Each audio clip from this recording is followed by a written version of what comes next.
ইউসুফ নবী আলাইহিস সালামের বাবা ফুফু মা বাড়িতে নিয়ে থাকতে লাগলেন। 6 দিন পেরিয়ে গিয়ে বাবা 7 দিন বাবজি হতে চলল। রাত্রি বেলায় ইউসুফের ফুফু মা দেখলো ইউসুফ নবী আলাইহিস সালাম উনি একেবারে নিদ্রায় চলে গিয়েছেন, ঘুমিয়ে গিয়েছেন। ইউসুফের ফুফু মা কোমর থেকে বাবজি একটা কোমর বিছা বের করে তার কোমর থেকে কোমর বিছাটা খোলার পর ইউসুফ নবী আলাইহিস সালামের কোমরে বাবজি লাগিয়ে দিল। কোমর বিছা এখনকার ছেলেরা হয়তো চিনতে পারবে না। আজ থেকে বাবজি 30-40 বছর আগেকার মা বোনেরা তারা এই কোমর বিছাটাকে বেশি পছন্দ করত।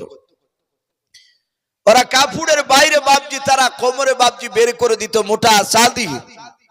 এতে মানুষের ওই কোমরে বিছা থাকলে একটু আকর্ষণ দেখাতো। এখন আর বাবজি চাঁদি টান্দি দিয়ে আকর্ষণ করার দরকার নেই, এখন ডাইরেক্ট তো পেট পিট বাইর করে দিয়ে আকর্ষণ করা যায়। এই জন্য এখন আর লাগছে না। ইউসুফের ফুফুমা বাবজি ওই কোমর বিছাটাকে খুলে ইউসুফের কোমরে লাগিয়ে দিয়েছে। ইউসুফ মোটেও জানে না, উনি ঘুমিয়েছিলেন। সকালবেলা ইউসুফকে নিয়ে গিয়ে তার আব্বার বাড়িতে রেখে আসলেন। ইউসুফের ফুফুমা বাড়ি চলে আসলেন অভিনয় করে। ঘন্টা 2 পর কাঁদতে কাঁদতে দৌড়াচ্ছে ইয়াকুব নবীর দরবারে। ইয়াকুব নবী বলছেন, ওগো বোন তুমি কাঁদছো কেন? বলো ভাই সর্বনাশ হয়ে গিয়েছে। বলো সর্বনাশ মানে? বলে আমার কোমর বিছাটা ঘরে রাখা ছিল, কে চুরি করে নিয়েছে। বলো কবে? বলে আজ কি গত রাত্রিতে চুরি হয়েছে। কে নিয়েছে বল? বলে আমি তো জানি না, কিন্তু আমার ঘরে তোমার ছেলে ইউসুফ আর আমি ছাড়া আর তৃতীয় মানুষ কেউ ছিল না। ইয়াকুব নবী বললেন, ওরে বোন তাহলে বাচ্চা এই কোমর বিছা চুরি করেছে কি আমার ইউসুফ?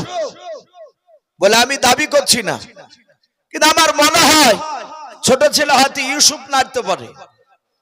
ইউসুফ নবী আলাইহিস সালামকে ডাকলেন। উনি জানে না যে কোমরে লাগানো আছে বিছা। উনি বললেন, আব্বাজান আমি কোমর বিছা চিনি না, আমি জানি না, আমি নিইনি। ইউসুফের ফুফুমা বলল, ভাই ওইভাবে মৌখিক বিশ্বাস করা যাবে না, ওকে একটু চেক করে দেখো। ও তো জানে যে কোমরে লাগিয়ে দিয়েছে। জামাটা তুলে দেখছে বাবজি কোমরে বিছা। ইউসুফ নবী আলাইহিস সালামকে বললেন, ওরে বেটা তুমি যে বললে আমি জানি না, কোমরে বিছা তো তোমারই কোমরে পাওয়া গিয়েছে। বলে আব্বা কেমন করে আসলে আমি জানি না, আমি চুরি করিনি। ইউসুফ নবী আলাইহিস সালামের আব্বা মাথাটা নিচু হয়ে গেল। ফুফুমাতে ডাক দিয়ে ইউসুফের ফুফুমা বলেছিল, ভাই তাহলে তোমার শরিয়ত অনুযায়ী বিচার করো, এই বাচ্চা তাহলে আমার বাড়িতে 6 মাস থাকা লাগবে। ইয়াকুব নবী বললেন, বোন কিছু করার নাই, আইন অনুযায়ী তাই তো হবে। ইউসুফ নবী আলাইহিস সালামকে নিয়ে চলে গিয়েছিলেন। 6 মাস সেখানে থেকেছিলেন। আমার বলার উদ্দেশ্য ইউসুফ নবী বললেন, আমাকে যে যত বেশি ভালোবেসেছে তার ভালোবাসার কারণে আমাকে বিপদে পড়তে হয়েছে। ছোটবেলায় ইউসুফকে চোর তহমত লাগিয়েছিল তার ফুফুমা। এ চোর তহমত লাগানোর কারণ যে আমার কাছে জানি ইউসুফ রাত দিন 24 ঘন্টা সারা জীবন থাকে। ভাই সেই ইউসুফ আলাইহিস সালাম তিনি আস্তে আস্তে বাবজি বড় হলেন। ইউসুফ নবী আলাইহিস সালামের বয়স প্রায় 9 থেকে 10 বছর, কে বলেছেন 12 বছর। আর একটা কথা বলি, ইউসুফ নবীর জামানায় মানুষ বয়স পেত 200 বছর, 250 বছর, 300 বছর পর্যন্ত। বলুন আলহামদুলিল্লাহ। তাহলে সেই মোকাবেলায় বাচ্চা একেবারে ছোট ছেলে ইউসুফ আলাইহিস সালাম রাত্রিবেলা বিছানায় শুয়ে আছে। উনি হঠাৎ করে বাপজি স্বপ্ন দেখছে। আল্লাহ কোরআন পাকে বলেছে, ইদ ক্বালা ইউসুফ লিআবিহি ইয়া আবাতি ইন্নী রাআইতু আহাদা আশারা কাওকাবান ওয়াশ-শামসা ওয়াল কমারা রাআইতুহুম লি সাজিদিন। ইউসুফ নবী আলাইহিস সালাম রাত্রিবেলায় বাবা শোয়ার পর স্বপ্ন দেখলেন আসমানে কোটি কোটি তারকার মধ্যে থেকে মাত্র 11টা তারকা এবং চাঁদ সূর্য বাবা তারা আসমান থেকে নেমে এসে ইউসুফ নবী আলাইহিস সালামের পায়ের নিচে সিজদা করল। বলুন সুবহানাল্লাহ। ইউসুফ নবী আলাইহিস সালামের ঘুম ভেঙে গেল। উনি মনে মনে চিন্তা করেছেন, ওগো মাওলা, কি ব্যাপার? এই আসমানে কোটি কোটি তারকা, তার মধ্যে থেকে 11টা তারা এবং চাঁদ সূর্য নেমে এসে আমার পায়ের নিচে কেন সিজদা করলো? রাত্রিবেলা তার ঘুম ভেঙে গেছে। উনি চিন্তা শুরু করে দিলেন, এ স্বপ্ন আমি দেখলাম, এর মানেটা আমি কার কাছে আমি জানবো? আমি আব্বার কাছে বলবো না ভাইয়ের কাছে বলবো? কথায় বাপটি একটু খুব কান লাগাবে। হযরত ইউসুফ বিছানা থেকে শুয়ে চিন্তায় করছেন যে আব্বাকে বলবো না ভাইদের কাছে গিয়ে বলবো। তার মানে কথা বোঝা যাচ্ছে ইউসুফ নবী যে ঘরে ছিলেন সেই ঘরে তার আব্বা ভাই কেউ ছিল না। কারণ ওখানে যদি তার আব্বা থাকতো পাশে শুয়ে, তাহলে কার কাছে বলবে চিন্তা করতেন না। অমনি বলতেন, আব্বা আমি রাত্রিবেলা স্বপ্ন দেখলাম। যদি তার ভাই থাকতো বলতো, ভাই আমি রাত্রিবেলা অতি আশ্চর্য একটা স্বপ্ন দেখেছি। কিন্তু ইউসুফ চিন্তা করলেন কাকে বলা যায়। তার মানে ইউসুফ আলাইহিস সালাম তিনি আলাদা ছিলেন। এখান থেকে উলামায়ে কেরাম লিখেছে সন্তান 1 2 3 4 করে বাপজি 9 বছর 10 বছর হতে চললে সেই সন্তানের বিছানা বাপজি আলাদা করা লাগবে। আমরা অনেককে দেখতে পাই একটা সন্তান তো এখন গরিব বড় লোক কারো দেখা দেখে না, এখন প্রায় মানুষেরই বাপজি 1টা 2টা বেশি সন্তান নেই। তো দেখা যাচ্ছে সন্তানের বয়স বাপজি 16, অথচ বিছানা আলাদা করে শয় না। বলে হ্যাঁ গো ছেলে বড় হয়েছে, বলে ছেলে একাই ভয়ে শুইতে পারে না। আল্লাহ রাসূল বলেছেন সন্তান যদি 9 বছর পার হয়ে যায় বিছানা আলাদা না করলে আল্লাহর তরফ থেকে আপনার আমার বাড়িতে যার বাড়িতে ওইভাবে বাচ্চা নিয়ে শুয়ে থাকবে তার বাড়িতে আল্লাহর লানত বদদোয়া নাজিল হয়। কারণ একটা বাচ্চা ছেলে ও 8-9 বছর হলে বাপজি সে সবকিছু বুঝে যায়। অনেক মানুষ বাপজি রাত্রিবেলায় কেউ বাল্ব অফ করে ঘুমায়, আবার বলে যে ভাই বাল্ব লিভে আমার ঘুম আসে না, বাল্ব জ্বালিয়ে ঘুমায়, দরজা জানালা হয়তো বন্ধ করে দিয়েছে। আচ্ছা বলেন, অনেক সময় অনেক ছেলে মানুষের বেটা ছেলে সকালবেলায় উঠে আবার লুঙ্গি খুঁজে বেড়ায়, পরনে থেকে বাপজি লুঙ্গি খসে চলে যায়, অনেকে গিট লাগায় উঠে যেন না চলে যায়। এগুলো তো বাপজি স্বাভাবিক, বাদ বাকি বাপ মার আরো তো কোনো গোপন কোনো প্রয়োজন তাদের থাকতে পারে।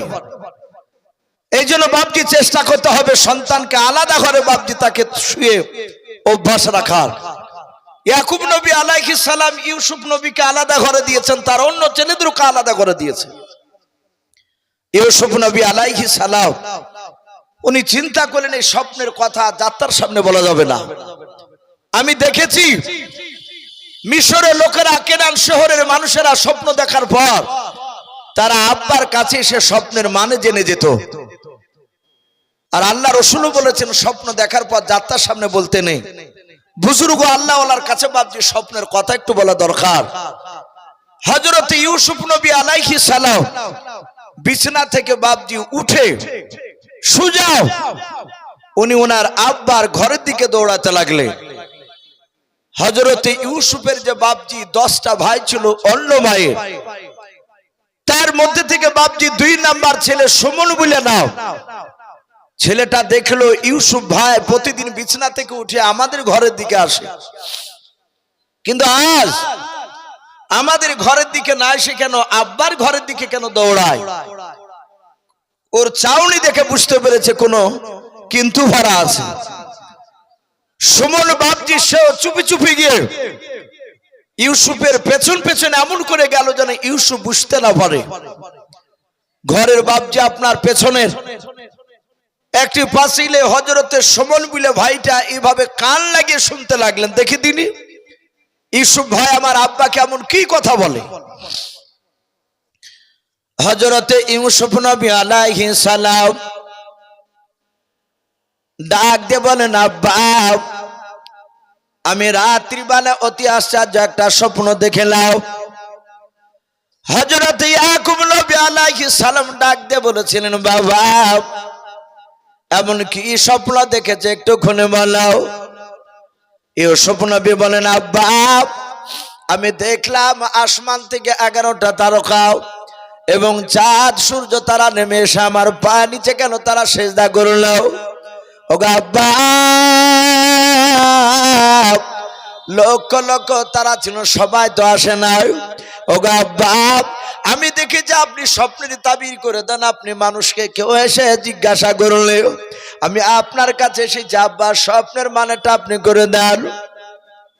ইয়াকুব নবী আলাইহিস সালাম স্বপ্ন শোনার পর ইয়াকুব নবী বাপ হাসতে চান আর বলেন ওরে বাবা আমি স্বপ্নের মানেটা বলবো একটু যাও দেখো ঘরের বাইরে কেউ লুকে আছে কিনা। হযরত ইউসুফ নবী আলাইহিস সালাম ছোট ছেলে বাপজি ইউসুফ বাপ যত গুরুত্ব দিলেন নাও উনি ডান পাটা ঘরের বাইরে রাখার পর উনি ডান দিকে বাম দিকে বাপজি দুই দিকে তাকাতাকি করার পর কাউকে দেখতে না পেয়ে ডাক দিয়ে বলেছিল আব্বা ঘরের বাইরে কেউ লুকিয়ে নেই, কেউ নেই আব্বা। কিন্তু লুকিয়ে আছে কে? সমুল বলে একটা ভাই। এখান থেকে একটা আকীদা বাপজি পরিষ্কার হয়, এখানে অনেক রকমের মানুষ থাকতে পারে। অনেকে বলে যে নবী রাসূলরাও নাকি গায়েবের খবর অদৃশ্যের খবর দিতে পারে না। আমাদের আকীদা আসমান জমিনের ভিতরে একমাত্র গায়েবের খবর কে জানেন একটু ভাই জোরে বলো? আমার আল্লাহ। নবী রাসূলরা গায়েবের খবর দিতে পারেন না, অতটাই দিতে পারে যতটা মহান রব্বুল আলামিন তার ফেরেশতা জিবরিলের মারফতে রাসূলদেরকে জানাতে, তার বাইরে নয়। ইউসুফ নবীও জানতে পারলেন না, তার আব্বা ইয়াকুব নবীও জানেন না। ইউসুফ নবী বলেন আব্বা কেউ তো নেই দেখলাম, বলে কেউ নেই, বলে না, বলে আব্বা আপনি মানেটা বলুন 11টা তারা চাঁদ সূর্য কেনই বা এসে সেজদা করলো। ইয়াকুব নবী আলাইহিস সালাম ডাক দিয়ে বলেছিল ক্বালা ইয়া বুনাইয়া ওগো আমার কলেজার টুকরা সন্তান লা তাকসুস রুয়াকা খবরদার এই স্বপ্নের কথা তুমি কাউকে বলবা না। আবার ইয়াকুব নবী বলেন আলা ইখওয়াতিকা এমনকি তোমার ভাইদের কাছে তুমি কথাটা বলবা না। হযরত ইউসুফ নবী আলাইহিস সালাম ছোট ছেলে ডাক দিয়ে বলেন আব্বা আপনি স্বপ্নের কথাটা কেন আব্বার কাছে বলতে বারণ, ভাইদের কাছে কেন বলতে বারণ করলেন? ওগো আব্বা আমাদের মা দুটো কিন্তু বাপ তো আপনি আমাদের একটাও। ওগো আব্বা ওরা আমাদের ভাই কেন বারণ করলেন বলো? ইয়াকুব নবী বলেন ফায়াকিদু লাকা কাইদাও ওরে আমার ছেলে ওসব শুনে না তোমার ভাইরা চক্রান্ত কানের মতো চক্রান্ত করবে। ইন্না শাইতানা লিল ইনসানি আদুউম মুবিন। ইয়াকুব নবী আবার বললে নিশ্চয় শয়তান হচ্ছে প্রকাশ্য মানুষের দুশমন। আয় ছেলে ইউসুফ ভাই এই কথা কাউকে বলবো না। ইউসুফ নবী আলাইহিস সালাম উনি বললেন আব্বা আমি কাউকে বলবো না, কথা দিলাম। কিন্তু বলুন এই তারা চাঁদ সূর্য কেনই বা আসলো, সেজদাই বা করলো কেন? ইয়াকুব নবী বলেন বাবা তোমরা টোটাল ভাই কটা? বলে আমরা টোটাল ভাই হচ্ছি 12টা। বলে তুমি বাদ দিলে কটা থাকে? বলে 11টা। তারা কটা এসে চলো? বলে 11টা। বলে ইসো 11টা তারা তোমাকে সেজদা করার কারণ এমন একটা সময় আসবে সেই দিন তোমাকে তোমার 11টা ভাই তোমার কথা অনুযায়ী চলবে। বলুন আলহামদুলিল্লাহ। এও স্বপ্ন নবী হাসছে, বলছেন আব্বা চাঁদ সূর্য মানে কি? বলে চাঁদ হচ্ছে তোমার মা, সূর্য হচ্ছে আমি তোমার আব্বা। বাবা ইসো এমন একটা সময় আসবে সেদিন তোমার আব্বা মাও তোমাকে মানতে বাধ্য হবে। ইউসুফ নবী বলেন, আব্বা আমি এমন কি হব যে আমার ভাইয়েরা আপনি আমার মা আমার কথা অনুযায়ী চলবে? ইয়াকুব নবী আলাইহিস সালাম তিনি বললেন, তোমার স্বপ্নের ব্যাখ্যায় পাওয়া যাচ্ছে আল্লাহ রাব্বুল আলামিন তোমাকে উচ্চ সম্মানের অধিকারী করবে। বলুন আলহামদুলিল্লাহ।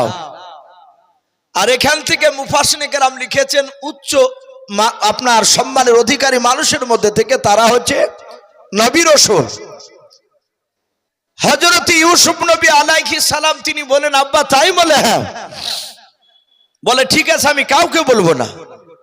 কিন্তু এই যে স্বপ্নের মানেটা ব্যাখ্যাটা সুমন বলে বাপজি সে শুনে নিয়েছে। শুনে নেওয়ার পরে সুমন সুজা বাপজি আপনার ইউসুফ বেরোনোর আগে দৌড়ে সে আড়াল হয়ে গেল।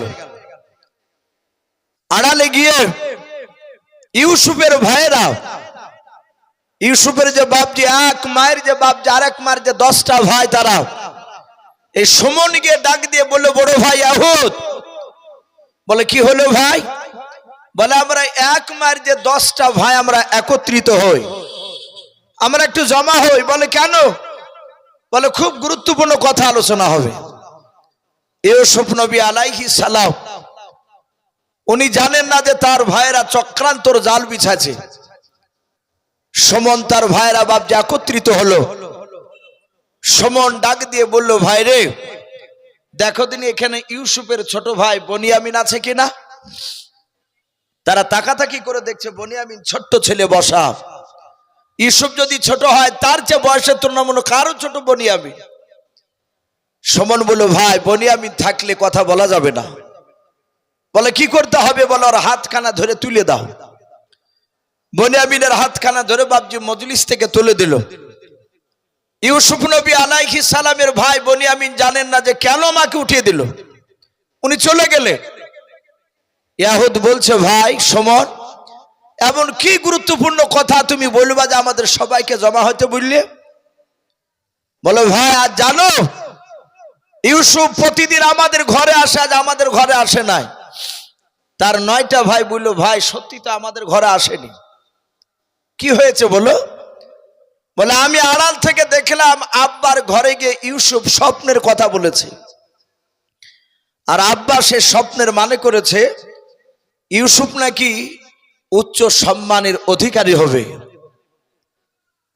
ইউসুফের বাপজি বড় ভাই এহুদ বলে যে নাম ছিল, ওরা এক মার যে 10 ভাইয়ের মধ্যে বড় ভাই, উনি দ্বীনে ইব্রাহিমের মতকে বাপজি তিনি মানতেন। উনি বললেন, ওগো আমার ভাইয়েরা, আমাদের ছোট ভাই ইউসুফ যদি উচ্চ সম্মানের অধিকারী হয় তাহলে এটা তো আমাদের আনন্দের বিষয়। আমাদের মা দুটো কিন্তু বাপ তো একটা, শুধু মা পার্থক্য, বাদ বাকি ওরা আমার ভাই। সুমন বলল, ভাই আমরা সংখ্যায় বেশি না, ওরা সংখ্যায় বেশি। শয়তান কাছে ভিড়ে গেলে কি করে মানুষকে খারাপ করতে হবে তা শয়তান ভালো করে জানে। শয়তানে বাপজি উস্কানিমূলক কথা বলতে লাগলো। ইহুদ বলল, ভাই সংখ্যায় বেশি আমরা, ওরা কম। তাহলে ওরা এক মায়ের 2টা ভাই, তার মধ্যে থেকে দামি হবে, আর আমরা 10 জনের মধ্যে দামি হতে পারবো না। আবার বলল, সুমন ভাই দেখেছো, আমরা দেখেছি আব্বাজান সবচেয়ে বেশি ইউসুফকে ভালোবাসে। বলুন আলহামদুলিল্লাহ। বাপজি আমাদেরও অনেক বাপজিকে দেখা যায়, কারো 4টে ছেলে থাকলে আপনার দেখা যায় ছোট ছেলেকে বেশি ভালোবাসে কেউ, কোনো বাপ মেজো ছেলেকে ভালোবাসে। তো অন্য বাপজি ছেলের স্ত্রীরা তারা বলে যে তোমার বাপ তোমার চেয়ে ওকে বেশি ভালোবাসে। আমরাও তো দেখবো কেন, ও দেখুক না। বাপজি এটা হিংসা করলে হবে না। মহব্বত ভালোবাসাটা আলাদা জিনিস। নবীর মধ্যে বাপজি তার ছোট ছেলে ইউসুফের বেশি মহব্বত বেশি ছিল তার উপরে। হ্যাঁ, জমি জায়গাগুলো বাপজি ভালোবাসা লিখে দিতে গেলে এটা অন্যায়। জমি জায়গার ব্যাপারে সমান ভাগ, মহব্বত একটু এদিক ওদিক হতে পারে। সুমন বলল, ভাই আমরা দেখেছি আব্বাজান সবচেয়ে বেশি ইউসুফকে ভালোবাসে। শুনে নাও, উকতুলু ইউসুফা বিতরাহুহু আরজাইয়াকুলু লাকুম আজহু আবিকু ওয়া তাকুনু মিন বাদিহি কওমান সালিহিন।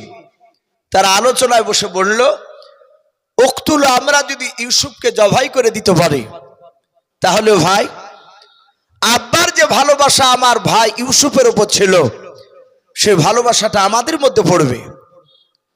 ওগো আমার ভাইরা শুনে নাও, ইউসুফ মারা গেলে নিশ্চয় হয়তো আল্লাহ আমাদের 10 ভাইয়ের মধ্যে যে কোনো একটা ভাইকে উচ্চ সম্মানের অধিকারী করবে। এরা কথাটায় বাপজি সবাই রাজি হয়ে গেল। ইহুদ আস্তে করে বলল, ভাই মুখে যতটা বলা কথা সহজ, বাস্তবে পরিণত করা তো সহজ নয়। বলে কেন ভাই? বলে আমরা দেখেছি আমার আব্বা ইউসুফকে একটি বেলা চোখের আড়াল করে কোথাও যেতে দেয় না। ওগো আমার ভাইরা, ইউসুফকে নিয়ে যাবা কি করে? এরা বলল, ভাই ইউসুফ বাচ্চা ছেলে, মাঠে কোনোদিন যায়নি, ওকে মাঠের লোভ লালসা দেখাবো, হয়তো আমার ইউসুফ ভাই যেতে চাইবে। শুনে নাও, যদি আমাদের ইউসুফ ভাই যেতে চাই তাহলে আমরা ছলে বলে কৌশলে মাঠে নিয়ে যেতে পারলি তাকে আমরা জবাই করে ফেলবো।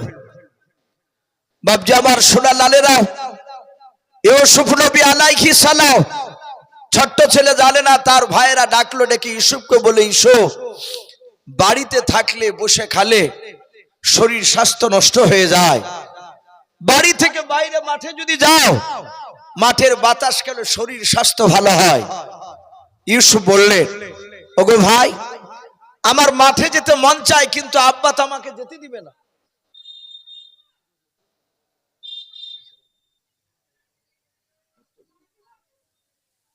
ঠিক আছে।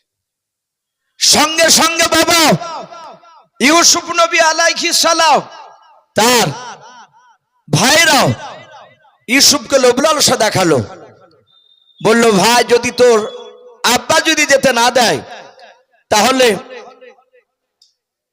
আব্বার কাছে অনুমতি চেয়ে কান্না শুরু করবে, বাকিটা দেখবো আমি। ওরা সকলেই বাপজি পাঁচিলের আড়ালে চুপি চুপি কথাগুলো শুনছিল, কখন ইউসুফের কান্নার আওয়াজ ভেসে আসবে। ইউসুফ নবী গিয়ে বলেন, আব্বা আমি আজকে ভাইদের সঙ্গে মাঠে ছাগল চড়াতে যাব। ইয়াকুব নবী আলাইহিস সালাম ডাক দিয়ে বলেছিলেন, ওগো বেটা ইউসুফ তুমি যেও না। বলে, আব্বা জান আমি ভাইদের সঙ্গে মাঠে ছাগল চড়াতে যাব আজকে। হযরত ইয়াকুব নবী ডাক দিয়ে বলেছিল, বেটা খবরদার তুমি যেও না রে বাবা, তুমি চলে গেলে একটি বেলা চোখের আড়াল করে আমি থাকতে পারি না। ইউসুফ যখন মেচামেচি করে নাই বাপজি তিনি কান্না শুরু করে দিলেন। যেহেতু তার ভাইয়েরা কান্না করতে বলেছিল, অনুমতি যদি না দেয়, ইউসুফ নবী আলাইহিস সালাম কান্না করেছিলেন। তার ভাইয়েরা অজানার ভান করে এসে বলেছিল, গো আমার আব্বা আমাদের প্রাণের মহব্বতের ভাই ইউসুফ কেন কান্না করেছে? মোল্লাল ডাক দিয়ে বলেছিল, ছেলেরা হঠাৎ করে আমার ইউসুফ কেন আজকে মাঠে যেতে কান্না করেছে যাওয়ার জন্য। ওগো আমার ছেলেরা তোমরা ভালো জানো, একটি বেলা চোখের আড়াল করে আমি ইউসুফকে রাখতে পারি না রে বাবা, একটু ভালো করে বোঝাও এসব যেন মাঠে না যায়।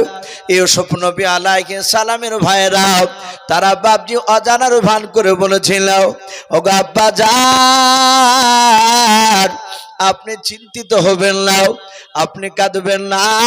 ওগো আব্বা জান আমাদের ছোট ভাই যখন কান্না করেছে আপনি আজকের মতে আপনি অনুমতি দেন।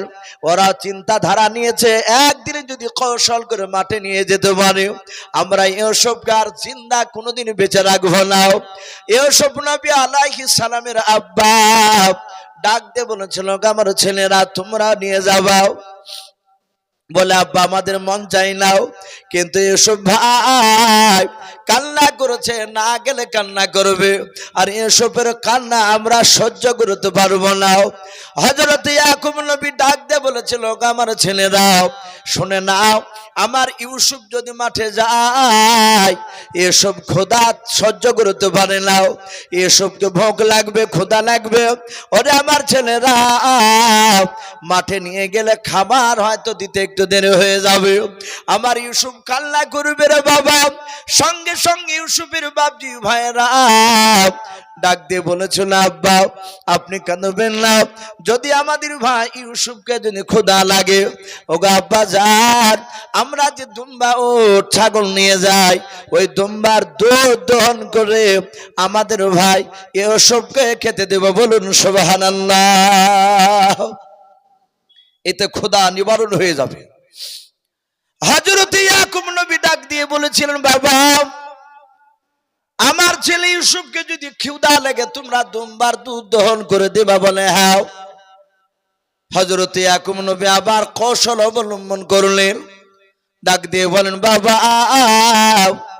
আমার মনে হয় ইউসুফকে নিয়ে গেলে রৌদ্র তাপ লাগবে, আমার বেটা ইউসুফ রৌদ্র সহ্য করতে পারে না। ও বেটা আমার ইউসুফকে নিয়ে যেও না। ইউসুফের ভাইয়েরা ডাক দিয়ে বলেছেন, আব্বা চিন্তা করবেন না, যদি আমাদের স্নেহের ভাই ইউসুফকে যদি রৌদ্র লাগে তাহলে আমরা 10 বাই খুরমা পাতার তাজ বানিয়ে আমরা আমাদের ভাই ইউসুফের মাথায় পরে দেব, আর রৌদ্র লাগবে না। বলুন সুবহানাল্লাহ। যা বলে সেটাই দলিল দিয়ে কেটে দেয়, কারণ এরা তা আসলে নিয়ে যাবে। আর এ চক্রান্ত তো ওদেরই। ইয়াকুব নবী বুঝতে পারেনি। ইয়াকুব নবী আলাইহিস সালাম লাস্টে বলে বললেন, ক্বালা ইন্নী লা ইয়াহজুনুনি আন তাযহাবু বিহি ওয়া খাফা ইয়াকুলাহু যিবু ওয়া আনতুম আনহু গাফিলুন। হযরত ইয়াকুব নবী আলাইহিস সালাম শেষের বেলা বললেন, ওগো আমার ছেলেরা, আমার ইউসুফকে যদি তোমরা নিয়ে যাও ময়দানে, ওগো আমার ছেলেরা, আমার ভয় হতেছে আমার ভয় হতেছে আমার ইউসুফকে নেকড়া বাগে খেয়ে নেবে। ওয়ান্তুম আনহু গাফিলুন, হয়তো তোমরা আমার ইউসুফ থেকে তোমরা গাফিল হয়ে থাকবা। হযরত ইউসুফের ভাইরা ইয়াকুব নবী আলাইহিস সালামের কথাটার বাপজি উত্তরে তারা সকলেই বলেছিলেন, ক্বালু সবাই মিলে তারা বলেছিল, লাইন আকালাহু দেব। ওগো আমার আব্বা জান চিন্তা করবেন না, যদি আমাদের ছোট ভাই ইউসুফকে যদি নেকড়া বাগে খেয়ে নেয়, ওয়ানাহানু উসবাতুন ইন্না ইযান লা খাসিরুন। ওগো আমার আব্বা জান, আমরা সকলেই ক্ষতিগ্রস্তর মধ্যে পড়ে যাব, নোকসানের মধ্যে পড়ে যাব। কিন্তু আব্বা আপনি ভরসা রাখুন, আমরা 10টা ভাই কাটাওয়ালা না ডাল নিয়ে যদি দাঁড়িয়ে থাকি, আব্বা জঙ্গলের একটা বাঘ কেন 50টা বাঘ এসে আমার ইউসুফকে কেড়ে নিতে পারবে না। ওই কথাটাও বাপজি কেটে দিল দলিল।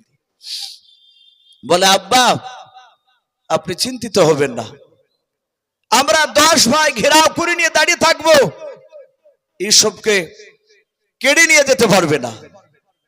ইয়াকুব নবী দেখলেন এরা শুনবে না, এরা নিয়ে যাবে, আর আমার ছেলেও কাঁদছে। শুধু একটিবার বললেন, বাবা আমার ছেলেকে নিয়ে যাও, কিন্তু সাবধানে রেখো। যখনই বাপজি হুকুম দিলেন, সাথে হাতে বাপজি বড় ভাই ইউসুফের এহুদ ইউসুফকে বাপজি তুলে নিলেন। তুলে নিয়ে বাপজি গালে মুখে বাপজি চুমা দিতে লাগলেন। মহব্বত করেছেন ইয়াকুব নবী, দরজা থেকে তাকে থেকে দেখছেন। ইউসুফের ভাইয়েরা সবাই বাপজি, তারা 10টা ভাই ইউসুফকে বাপজি কাড়াকাড়ি শুরু করে দিয়েছে। ইউসুফ নবীর আব্বা ইয়াকুব নবী তিনি মুচকে মুচকে হাসছেন আর বলছেন, আল্লাহ 100টা বাঘ এসে আমার ইউসুফ ছেলেকে কেড়ে নিতে পারবে না, যেইভাবে এরা ভালোবাসতেছে। ইয়াকুব নবী আলাইহিস সালাম দেখলেন তার ছেলেরা নিয়ে যেতে যেতে যেতে মাঠে জঙ্গলের আড়াল হয়ে গেল। ইয়াকুব নবীর নজর আর পড়ে না। ইউসুফের ভাইয়েরা বাপজি, এরাও বাপজি আপনার পেছন দিকে তাকে দেখলো, ইয়াকুবকে আর দেখতে পাওয়া যায় না আব্বাকে। এরা ঠিক জঙ্গলে বাপজি নিয়ে যাওয়ার পরে সমন পা দুখানাকে বাপজি ধরলো। যেই সমন স্বপ্নের কথা বাপজি শুনে নিয়েছিল, পা দুখানা ধরে সঙ্গে সঙ্গে ইউসুফ বলছেন, ওগো ভাই, আমার পা দুখানা ধরে কেন তুমি এভাবে আমার হাত ছুটাচ্ছ চুল থেকে? ডাক দিয়ে বলেছেন, ভাই, তোমাকে আর দুনিয়ার বুকে বেঁচে রাখবো না। হযরত ইউসুফ বলেন, কেন রে ভাই? এরা কেউ বাপ যে আপনার কথা বললো না। জোর করে ইউসুফের পা দুখানা ধরে বাবা মাটিতে টান মেরে ছুঁড়ে ফেলে দিলাও। ইউসুফ নবী আলাইহিস সালাম বাপ যে নুরানি চেহারা নিয়ে, নুরানি সরে নিয়ে বাপ যে দাঁড়াস করে বাপ যে মাটিতে পড়ে গেলেন। ইউসুফ নবী আলাইহিস সালাম বাপ যে মুখে হাত দিয়ে দেখে মুখ দিয়ে রক্ত বেরোচ্ছে, কপালটা ফেটে গেল। ইউসুফ নবী আলাইহিস সালাম কান্না করে বলেন, ওগো আমার ভাইরা, হঠাৎ করে কেন তোমরা আমার পা দুখানা ধরে জমিনে ফেলে দিলাও? ওরে ভাই, আব্বার কাছ থেকে বাড়ি থেকে নিয়ে আসছিলা তোমরা মহব্বত করতে করতে, আর সেই ভাইয়ের পা দুখানা ধরে জমিনে ফেলে দিলাও। ইউসুফের ভাইয়েরাও কেউ বাপজি কথা বললো না। তারা সবাই জঙ্গলে ফেলে দিয়া সুজা বাপজি তারা 10 জনে আরো গভীর জঙ্গলে বাপজি দৌড়ে চলে গেল। হযরত ইউসুফ নবী বাপজি দৌড়াতে পারে নাই, ডাক দিয়ে বলেছিল, ভাই, তোমরা কেন আমাকে ফেলে দিয়ে চলে গেলে? ইউসুফের ভাইয়েরা কেউ ঘুরে তাকালো না। ইউসুফ নবী চিন্তা করলেন, এখান থেকে পেছন পেছন যাওয়া যাবে না, আমি এখানে দাঁড়িয়ে থাকবো। আমার মনে হয় ভাইয়েরা ঘুরে আসার পথে আমাকে হয়তো তারা নিয়ে যাবে। ইউসুফ নবী আলাইহিস সালাম বলেন, আমি দেখে নাও। ইউসুফের ভাইয়েরাও ঘন্টা খানিক পর বাপ যে তারা সবাই মিলে ফিরে আসলো। ইউসুফ নবী বলেন, আমি দেখে নাও তাদের হাতে বাপজি একটা করে লাঠি রয়েছে, ডাল রয়েছে। তাফসীর মারিফুল কোরআনে পাওয়া যায়। ইউসুফ নবী বলেন, আমি দেখে নাও আঙুল সমান সমান বাবা ওই ডালটার গোড়া থেকে আগা পর্যন্ত বাপ যে কাটাতে চাহানো ছিল। ওই কাটানা ডাল বাপজি তারা 10টা ভাই ইউসুফকে বাপজি এসে চারিদিকে গোল করে ঘেরাও করে বসে মরলাম, দাঁড়িয়ে গেল। ইউসুফ বলেন, ওগো ভাই, তোমরা আমার দিকে অমন করে কেন তাকাচ্ছো? মালাও মানুষ মানুষকে যখন বাপজি মেরে ফেলতে যায়, জবাই করতে যায়, যে ব্যক্তিকে জবাই করতে যাবে ওই ব্যক্তির বাপজি চেহারার দিকে বাপজি দেখে ভয়ঙ্কর লাগে, তার মস্তিষ্ক বাপজি মন মেজাজ বাপজি ঠিক থাকে না। ইউসুফ নবী বলেন, আমি ভাইদের দিকে দেখলাম ভাইদের চোখগুলো মোটা মোটা হয়ে গিয়েছে। ইউসুফ নবী বলেছিলেন, ওগো আমার ভাইয়েরাও, তোমরা আমার পা দুখানা ধরে মাটিতে ফেলে দিও। তোমরা গভীর জঙ্গলে যাওয়ার পর কাটাওয়ালা ডাল নিয়ে কেন তোমরা আমাকে গোল করে ঘেরাও করে কেন দাঁড়িয়ে আমার দিকে কেন অমন করে কেন দেখছো? বলো। শোভন বলে, তোকে বলে আল্লাহ উচ্চ সম্মানের অধিকারী করবে। হযরত ইউসুফ বলেছিল, ভাই গো, এ স্বপ্নের কথা কি বললো? বলে, আমি শুনেছি প্রাচীনের আড়াল থেকে। ডাক দিয়ে বলল, ভাই, ছলে বলো খসলে তোকে আমরা মাঠে নিয়ে এসেছি প্ল্যান করে তোকে জবাই করার জন্য, আর বেঁচে রাখবো না। এই বলে ইউসুফের বাপজি মুখের উপরে সমন বলে ভাইটা বাপজি দৌড়ে গিয়ে কাঁটাওয়ালা ডালটা বাপজি সপাং করে মেরে দিল। ইউসুফ নবী চিৎকার করে কেঁদে উঠলেন। তার 9টা ভাই নয় 8টা ভাই, শুধু এহুদ বড় ভাই বাদ দিয়ে সব ভাইগুলো বাপজি তারা 9 জনায় কাটানা ডাল দিয়ে ইউসুফকে মেরেছিল। ইউসুফ নবী মাটিতে হামা গুনে দেয় আর কাদা আর বলো, ভাই, আমি আর নবী হব না, আমি উচ্চ সম্মানের অধিকারী হব না। ওগো ভাইরা, তোমরা আব্বার কাছে নিয়ে চলো, আমি আব্বাকে বলবো যেন তোমাদের মধ্যে থেকে আমার আব্বা যেন দোয়া করে দেয়, তোমরা যেন উচ্চ সম্মানের অধিকারী হয়ে যাও। হযরত ইউসুফের ভাইরা বাপজি বলল, না না, আমরা তোকে জিন্দা রাখবো না, শেষ করে ফেলবো। যাহাতে বাপজি ইউসুফকে মারতে মারতে গোটা শনি দিয়ে বাপজি আপনার রক্ত বেরোতে লাগলো। ইউসুফ নবী আলাইহিস সালাম উনি তাকে দেখলেন তার বড় ভাই ইহুদ কাঁটাওয়ালা ডাল নিয়ে দাঁড়িয়েছে, তিনি তো মারে নাই। এ স্বপ্ন হামাগুড়ি দিয়ে দিয়া বড় ভাই ইহুদের পা দুখানা ধরে বলেছিল, ওগো আমার বড় ভাই, আমি তো এমন কোন অন্যায় করি নাই। ওগো আমার ভাই, শুধু একটা অপরাধ, স্বপ্নের কথাটা আব্বার কাছে বলা। ওগো আমার ভাই, দয়া করে তোমার ভাইদেরকে একটু বারণ করো, আমার মনে হয় তোমার কথা ওরা শুনবে, আমার কথা শুনে নাই। হযরত ইউসুফের বাপজি বড় ভাই ডাক দিয়ে বলেছিল, ভাইরা ছোট ছেলে ইউসুফকে তোমরা মেরো না। এরা বললো, ভাই যদি ইউসুফের কট টেনে কথা বলো তাহলে তোমার সাথে খারাপ ব্যবহার দেখানো হবে। ইউসুফের বড় ভাই